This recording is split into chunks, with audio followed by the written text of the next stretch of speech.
like the Muslims of India are scattered all over India. Same situation. And Allah subhanahu wa ta'ala is sending a message now that the leadership of the Indian Muslims should understand. Allah subhanahu wa ta'ala says to Musa and to his brother Harun, وَأَوْحَيْنَا إِلَى مُوسَى وَأَخِيهِ أَن تَبَوَّأَ لِقَوْمِكُمَا بِمِصْرَ بُيُوتًا. You must leave, your people must leave wherever they are in Egypt and go to Misr. Misr being the eastern delta, not the whole of Egypt. If you say Misr is the whole of Egypt, you cannot make any sense out of this verse of the Quran. So leave wherever you are and go to the eastern delta. Establish your residence there. And وَجَعَلُوا بُيُوتَكُمْ قِبْلَةً. And when you begin to establish your residence there, then all the rest of the people must move in that direction. Qibla meaning direction. Direction. Leave wherever you are and head in that direction where Musa and Harun alayhim salam have established their residence. This is for security. It is easy for Fir'aun to attack Banu Israel when they are scattered all over. It is easy for small numbers of armed Hindus to attack Muslims if they are scattered all over. But if you leave wherever you are and consolidate yourself in one area, and you choose an area which is most helpful for you, the eastern delta is strategically the most favorable area for Banu Israel. Why? Because if you have to escape from Egypt, this is the easiest place from which to escape to safety out of Egypt. You see? So go to those areas where you would have greater security and also strategically more favorable for an escape. But the leadership of the Indian Muslim community apparently have not understood this story of Musa alayhi salam and Ashura in the Quran. When this had taken place, now Fir'aun is getting grey. When he sees Banu Israel all leaving wherever they are and congregating here, the first suspicion he has is that maybe Musa alayhi salam is planning to enter into an alliance with hostile neighbors, get them to come and help him, and cause the eastern delta to secede. Secede. And then Musa alayhi salam will rule over Misr.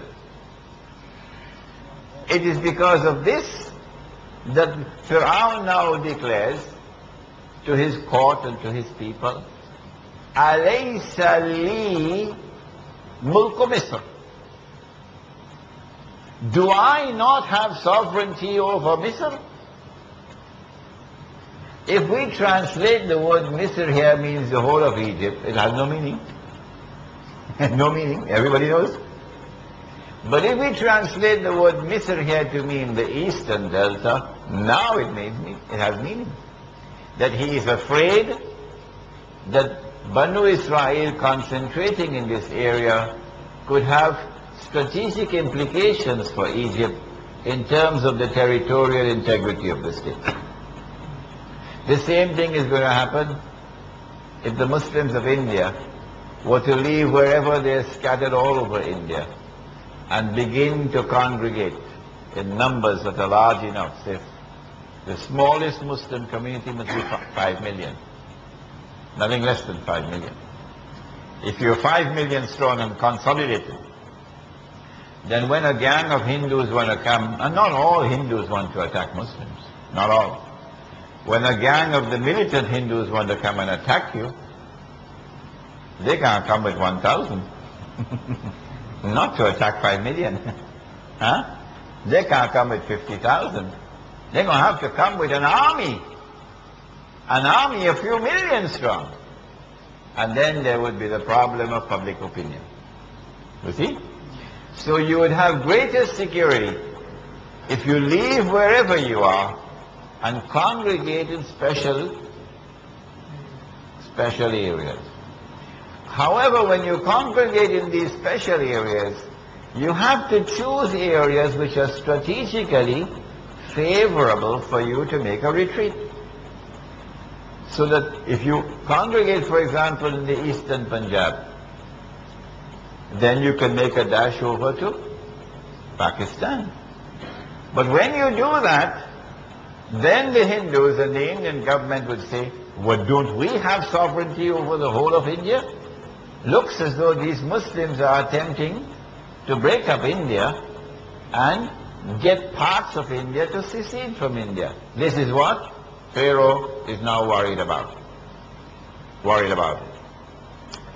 The second thing that is affecting Pharaoh is that, hey, maybe that Musa alayhi salam is not planning to seize this territory. That's why he has all the Banu Israel here. Maybe the reason why they're here is because they want to run. They want to run. If they run and they're able to cross the Red Sea, then they will escape. And if we allow them to escape, if they succeed in escaping, not only will it be a big public humiliation for me and my government in the eyes of the Egyptian people, but secondly, and more dangerous, it will set a bad precedent for all the other slaves. See? So now Pharaoh responds to the command which has come from Allah and which has been enforced by Musa alayhi salam and Harun alayhi salam, and all of Banu Israel are now in Misr. Pharaoh responds and he now plans to attack. Let me deal with this problem before they can do one of two things: enter into an alliance and get others to come, or attempt to escape. When he assembles his armed force, or is in the process of assembling his armed force to come and attack, and when he believes now that this is the time when we have them all together, we'll finish them off this time, it is at that time that Allah subhanahu wa ta'ala gives orders to Banu Israel, to Musa alayhi salam, during the night time, flee.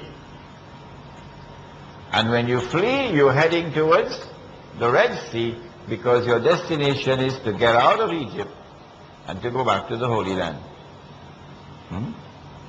So Banu Israel is fleeing during the night time. And when Pharaoh hears that they are fleeing, then very hastily, whatever he could accumulate of his armed force, he pursues them. When the daylight comes, he has already made considerable progress towards catching up with them.